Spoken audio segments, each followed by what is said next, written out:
Allez, on lève la droite. Essayez de ne pas trop ouvrir la hanche quand vous êtes dans le chien à trois pattes. Okay. Pourquoi? Parce qu'on prend tout de suite cette mauvaise habitude sur les postures entre guillemets simples. Donc plutôt, on plie un petit peu la jambe gauche, on rentre les côtes, on ouvre les épaules aujourd'hui, mais pas le dos. Donc le dos reste droit. Posez le pied droit entre les mains, posez le genou gauche. Ok. Levez les deux bras vers le ciel et posez la main gauche sur le côté droit de la poitrine. On ouvre le bras droit le plus qu'on peut. On pose la main droite entre les deux omoplates. On reste pour 3. Respirez dans le poumon droit. Pour 2. Pour 1.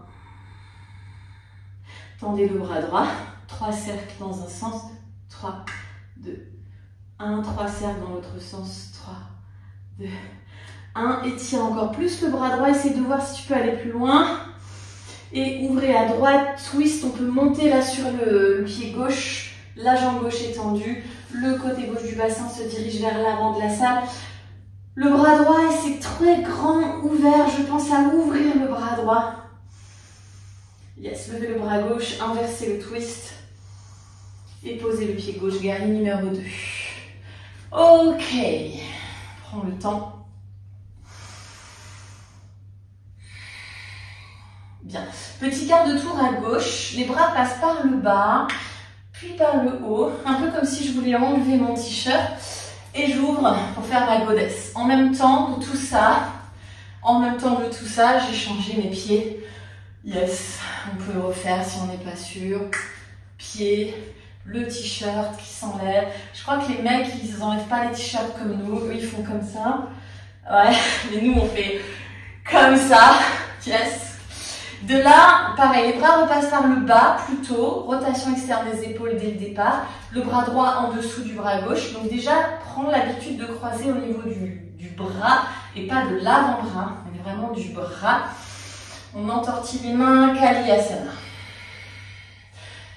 Allez, on essaie de venir un peu plus dans nos jambes maintenant. Tout ce qu'on peut faire, donc même si le pincha, on va le faire pincha classique aujourd'hui, full, c'est pas une posture de rotation de hanche, n'est-ce pas? Il n'y a pas de rotation de hanche.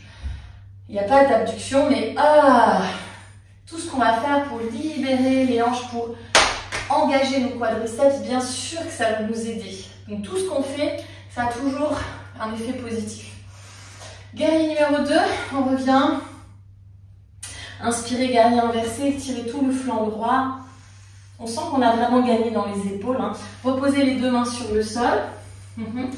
Levez la jambe droite vers le ciel, plutôt en planche à 3 pattes. Donc on ne va pas très loin dans le chien tête en bas.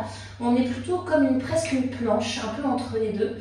De là, vous avancez un petit peu la main gauche pour faire posture sauvage, pied droit derrière, main droite derrière la tête. Ou alors, main droite qui attrape le poumon gauche. Et on veut vraiment que le poumon gauche s'éloigne du sol. Et je peux commencer à regarder un peu plus derrière. De là, posez les deux mains sur le sol. Plancher de chaturanga. Si vous voulez vous challenger un petit peu, reposez les coudes sur le sol. Faites le chaturanga de tout à l'heure. Donc dauphin qui devient chaturanga. Même si c'est pas très beau, même si c'est pas parfait, on se retrouve en chien tête en bas. Quoi qu'il arrive, levez la jambe gauche, un chien tête en bas, pliez un petit peu le genou droit pour pas compenser, pour pas ouvrir les hanches. Plutôt cherche l'extension de la hanche gauche là. Étirez les épaules mais sans creuser le dos. Ramenez le pied gauche entre les mains, posez le genou droit demi-fente. Levez les deux bras vers le ciel. Posez la main droite sur le poumon gauche, sur le dentelé gauche. Yes. Ok, on monte le bras. On va chercher un peu derrière. Respirez dans le poumon gauche. On pourrait même boucher la narine droite pour nous aider. Et on fait 3 cercles. 3, 2, 1. Change de sens. 3, 2, 1. Pliez le coude gauche. Posez la main entre les deux omoplates.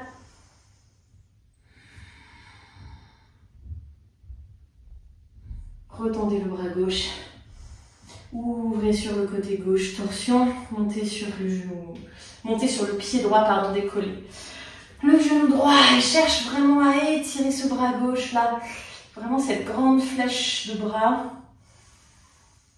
Levez le bras droit, relâchez le bras gauche, inversez le twist. Et guerrier numéro 2. Ok, essayez de retrouver un petit peu de force dans vos pieds, dans vos appuis. Donc pour les pieds, on n'hésite pas à décoller les 10 orteils pour sentir les bases des orteils, les bases des pieds dans le sol. Toujours un petit exercice à refaire tout le temps. Petit quart de tour à gauche, donc les pieds qui tournent. Comme si je voulais enlever mon t-shirt, cercle de bras. Je me retrouve en Kali Asana à nouveau. Le bras gauche en dessous cette fois-ci, entortillez les mains. Allez, cherchez un petit peu plus dans les jambes, les genoux vers l'extérieur. Remarquez que j'ai pas beaucoup écarté les jambes. Je suis pas du tout dans un Prasarita. Je suis pas du tout là. Je suis moyen, très moyen écartement. Le bas du dos reste long. Les omoplates s'éloignent dans le dos. La pointe des omoplates glisse vers le bas. Redresse un tout petit peu le buste, aligne un tout petit peu moins penché en avant, un petit peu plus redressé là. Guerrier numéro 2, vous êtes avec le pied gauche devant. Inversez le guerrier, inspirez. Expirez, reposez les deux mains sur le sol. C'est entre une planche et entre un chien tête en bas, c'est un peu entre les deux. La jambe gauche elle est en l'air. Avancez un peu la main droite, pivote sur le côté, posture sauvage. Et éventuellement la main gauche sur le poumon droit. Je regarde derrière. Et reposez les deux mains sur le sol. Soit je fais un chaturanga classique, soit je pose les coudes en dauphin. Yes, de là, j'avance le bout du nez jusqu'à ce que les coudes décollent. Chaturanga. Puis chien tête en haut. Puis chien tête en bas. Ou pour moi, ce sera une petite posture d'enfant. Le temps de retrouver mon souffle. Et le temps passe toujours tellement vite. Donc on fait un deuxième tour, le même début. Quand vous êtes en chien tête en bas,